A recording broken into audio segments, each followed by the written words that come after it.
Hey guys, okay, so this is a bit of a different way for me to film a video, but thank you for joining me on my latest adventure. I'm going to be circling back to a trip that I went on about a month ago and talking you through it. Komodo National Park in Indonesia.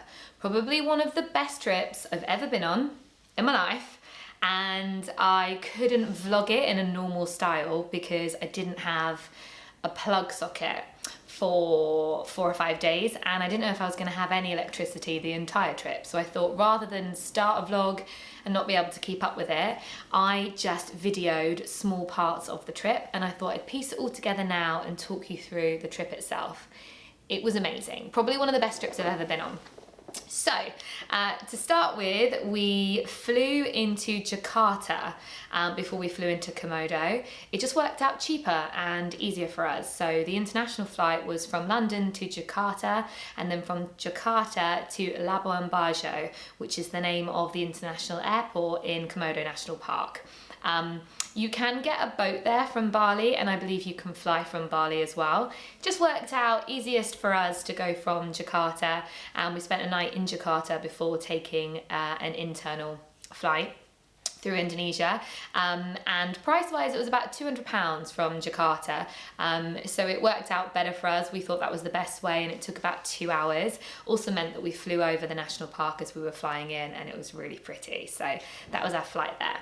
The very first day we travelled to the Pirate Beach Hotel. This was one of the most amazing places I've ever stayed at, and one of the most affordable considering. It was incredible. So we arrived in the morning and we missed the free transfer. There is a daily transfer to the hotel if you're staying there via boat from Labuan Bajo. We missed the free one, and rather than booking somewhere else or spending a night in the main resort, we just booked our own private transfer, which cost us about $40, but it meant that we had a little boat trip all to ourselves. So we got a private boat to the island, and when we rocked up to the island, it was honestly, oh my goodness, amazing. Like, it was something out of a film set. So the Pirate Beach Club is essentially camping, but we'll go with glamping. It's essentially glamping because the wooden stilted huts are a tent on the beach, but much prettier, and boy is this resort pretty. It is honestly so stunning. Every single footstep you take is another Instagram worthy moment. It's gorgeous. So on the lower floor you've got 2 sunbeds, and the top was a mattress double bed. It had pillows, it had a plug and a light, which was pretty neat, and it had linens as well on the bed, and they actually do make your bed for you the following morning as well, as if it were a proper hotel. And then it's a shared bathroom. There's 2 showers, open air showers, 2 toilets. This is for both men and women, so the men had 2, the women had 2, and a sink. And then it's a communal area where you have your food, and you know, you can relax. They've got a few board games. We played chess if you want to relax. There's a bar as well, like a little stilted hut bar, and there's kayaks if you want to take kayaks out. But you're basically there to relax.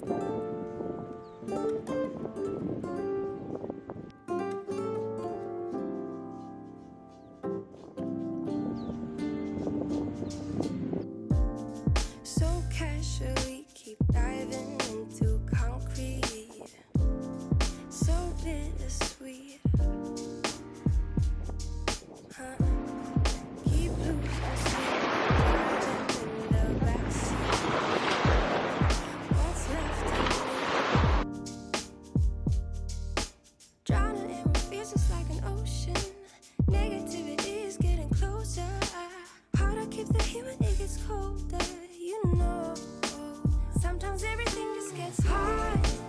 Sometimes everything just gets harder. Feeling like I'm missing some parts. Days just keep on getting much darker. Even when I'm down in the lower, I remember what you were saying. Sometimes all you need is a spark, and maybe just a better kind of bitter. Lose gravity, I'm swimming in the quicksand. Up to my knees. Sleeping in those huts was something that I will forever cherish. It was beautiful. I'm really fortunate. I've stayed in a lot of hotels that have had beachfront accommodation. I've also stayed in the Maldives a lot, so I've stayed above the water and water villas, but nothing compared to being in this open air tent right in front of the sea. It was amazing. And at night time, you can see all of the stars. Oh my goodness, it was so stunning. And then when you wake up in the morning, you can almost feel the salt on your skin from the breeze. It was just one of the best places I've ever slept in my life. In the evenings, there's obviously really not much to do, but we had some fun dinners. We had 2 dinners. So the first one we had was an a la carte, and then that was followed by a beach cinema experience. So they set up a projector and we all kind of snuggled up on the beach and watched a film. And then the next night we had a make your own dinner, which was really fun. So we had a hot plate and we had to cook our own dinner on that. So that was great. Daytime is just for relaxing. You're at a beach, you're snorkeling, that's kind of all you do there. And yeah, we stayed there for 2 nights and I think that was perfect. I probably wouldn't have wanted to stay for longer, but I definitely wouldn't have just wanted to stay for 1 night, because waking up in the morning, especially to sunrise, oh my goodness, was something that I had to do twice because it was so nice.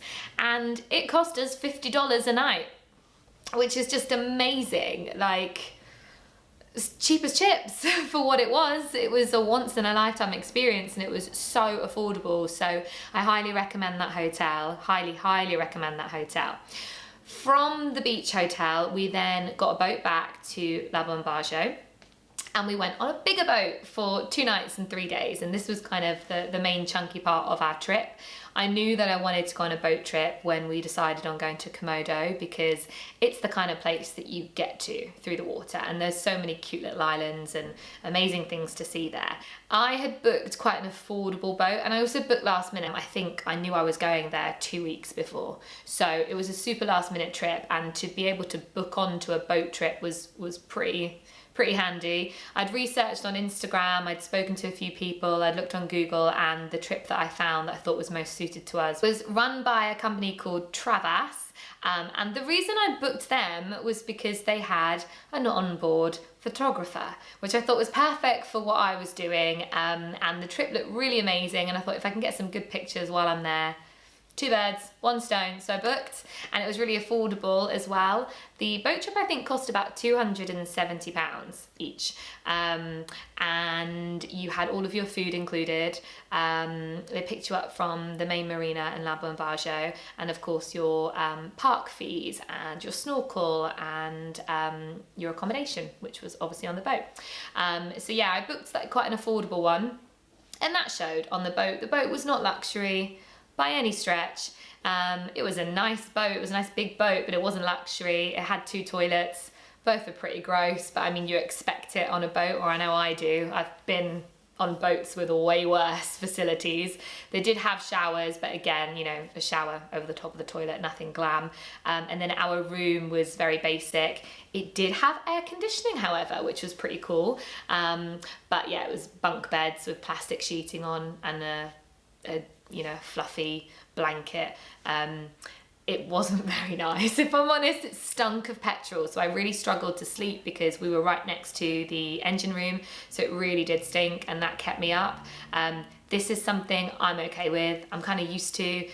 Some of the travel shows I've been in way worse situations, so I was fine. But if you are booking like a romantic getaway, it's not really all that romantic, but if you're happy with knowing that you're gonna probably have not the best night's sleep, but you're going to see the most amazing things and it's quite affordable, then it was great. And you can actually sleep up top as well. I don't know why we didn't do that. I would, if I do it over again, sleep up top. Also, some of the rooms were actually really nice. It was just because we booked last minute. So just something to be aware of if you are booking that boat.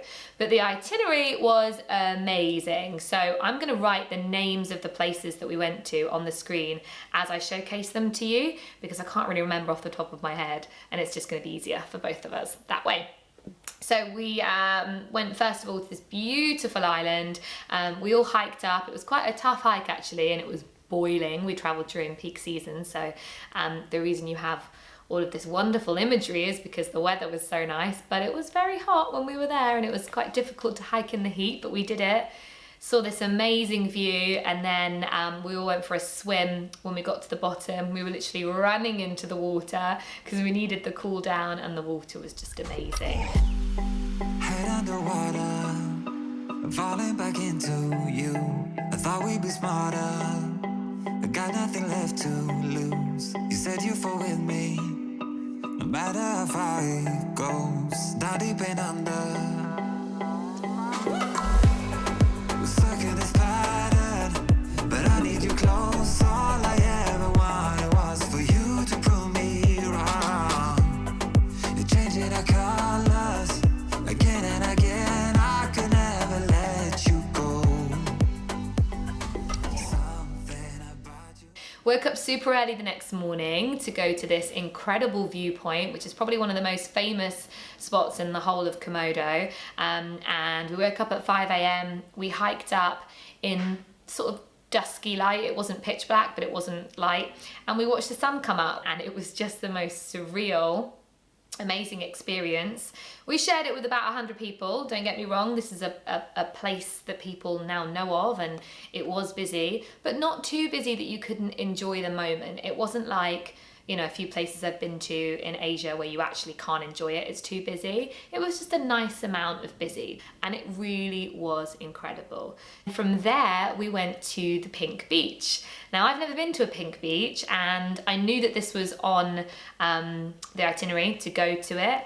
And I expected to be disappointed because a lot of people I know that have been to a pink beach, because there's a couple of them in the world, have been disappointed, but I was not. I don't know if it's just this particular beach itself, but it was pink. I think a lot of the time people say that it's a bit overrated and it's not as pretty as the pictures make out, but it was absolutely stunning. I took the drone up so I can show you the colours and just how amazing it was.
And then from there we went to Rinka Island, which is where the Komodo dragons are, and why a lot of people travel to Komodo National Park in the first place. It's the only place in the world where they are in the wild, and we were fortunate enough to see them. When we went onto the island, they kind of gave us a little speech about how we might not see them. So when you do see one, you're super excited, and we saw one and we were all, you know, really excited to see it and just watch it be in the wild. And then the next thing, we turned a corner and we saw about 7 of them all just hanging outside the tourist building. So that was really cool, and it was kind of like a bucket list tick as well that we'd seen them. In the afternoon, we actually explored the ocean a bit and we tried to find some manta rays to swim with. It is very common that you can do that as part of the boat trip. We weren't lucky enough to find any. We did go snorkeling, and that was amazing. The waters in Komodo National Park really are incredible. There's just so much life, so much colour in the corals, and we saw a bunch of turtles as well, so we were all swimming with the turtles, and that was really cool. We were a bit gutted that we didn't see mantas because it is something that's so common in that area and during that time of year. So if you were to go on the same trip, for instance, you might be luckier and see the manta rays, but we didn't see any. But I was very happy with the turtles and swimming along with them. And then we sailed to another sunset spot. That evening we were all jumping off the boat, which was really fun, and just playing around with our drones, and yeah, just enjoying like being a group of fun people on a boat, I guess. It was just a really cool night, and we played drinking games in the evening, and we were playing card games, and we just enjoyed each other's company at sea, and went to bed again. That night I did actually sleep because I was so tired from being up so early, and I'd had a few beers as well, so that always helps, right? And the next day, as per our request actually, we woke up again and went on another hike, and that hike was quite a short hike, but it was a beautiful island, and again we watched the sunrise. On the same island that we did the hike, we went snorkeling. Oh my goodness, the water on this island was insane. It was so beautiful, crystal clear blues. I mean, it was just like I'd been, you know, like picked up and dropped into a fishbowl almost. It was amazing. And the coral was full of life. We saw so many fish. We did also see a lot of tourists. This place was a little bit busier than the other places we'd visited, so it was kind of, you know, fish to my right and human to my left, but that was fine. We still thoroughly enjoyed it, and again we were just goofing around a bit, jumping off the piers, stuck the drones up once again, and just enjoyed the beauty of the water. I still can't get over how blue it was. That was kind of the end of the boat trip. So we finished that snorkeling at that site, and then we sailed back to Labuan Bajo, and then we ended up staying a couple of extra nights in Labuan Bajo, but I didn't vlog it because we just went to a nice resort and chilled by the pool and enjoyed the fact that we had a real shower and a real toilet, which was obviously, by that point we were very excited because we'd had 5 nights of not having those things, and yeah, just like chilled and enjoyed it. So I didn't vlog any of that because that's just pretty standard enjoying a hotel, you know, stuff. So I didn't vlog that, but the whole trip itself was amazing, and combining the pirate beach and the boat trip, those two things for me was a once in a lifetime experience, and so affordable in the grand scheme of things. Like, this trip that we went on for me was a trip of a lifetime, and I priced it up, and including my international flights, I think it cost me just a little over £1,000, which is just crazy really. Like, that is for what we did, and I hope that I have shown you some of the magic of the place in this video up until this point, and you'd agree with that, because for me that was just amazing. People ask me very often for travel advice and where should we travel to for, you know, a once in a lifetime trip, and I always say the Serengeti or the Maldives, but this is the most affordable alternative, and it's not even an alternative because you kind of combine the two in one. We had the safari aspect of Rinca Island and seeing the Komodo dragons, and then we had the Maldives aspect of staying on a private island, and, you know, doing all of this amazing snorkeling and seeing these beautiful white beaches and turquoise blue waters. So it was really, really amazing. It wasn't luxury. I mean, you probably saw from the boat when I was talking you through it, it wasn't a luxury boat, but the experience and what we saw was, you know, definitely once in a lifetime, and I'd highly recommend it. So I'm glad that I got a few little snippets for you, and I'm really hope that you enjoyed the video of me talking you through it, because I just wanted to share it even though I didn't actually vlog the trip itself. But that was my trip to Komodo, and I loved it, and I highly recommend it. So thank you so much for watching this video. I'm going to wrap it up now the trip's ended. And if you like this style, because I quite enjoyed this, I got to relive it all, and I feel like I told you probably more information than I would if I was scatterly vlogging. So if you like this, let me know by liking it or commenting below. Thanks for watching and sharing another adventure with me, and I will see you soon.